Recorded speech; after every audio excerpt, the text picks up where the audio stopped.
The area is ideally suited to outdoor pig production with relatively free draining soils available to us and an exceptionally low annual rainfall which averages just 29 inches. There's three key areas to the unit. There's the service area, the dry sow area and the farrowing area. We have 900 sows on the unit where we are today and a further 550 sows on a second site which is just 7 miles away. Insemination, often referred to as service, is now performed artificially. They've been popped into the crates, they've got nose-to-nose contact for stimulation with the bore at the front there, and each sow is served using a single-use disposable catheter. If we were naturally serving, we'd need to have a total of more than 40 bores. By using AI, we only really need 8 or 9.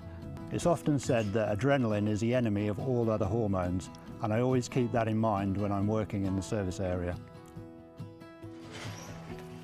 Now, with increased consumer awareness of production systems, all the major UK retailers want to be able to offer outdoor bred and in some cases outdoor reared pig meat in their product ranges.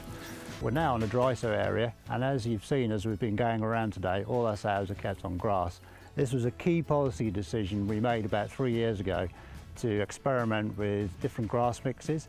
Traditionally, we would have been moving the pig unit in September, October, but now we're drilling grass, we're moving the unit until February, March time. It's often forgotten that sows are actually a grazing animal, and by the process of grazing, they're gaining contentment, they're getting gut fill, and it produces a much calmer, more settled group in which they can live in.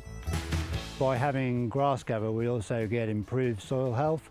Previously, these fields would have been completely bare and there would have been nothing happening either on the surface or below the surface.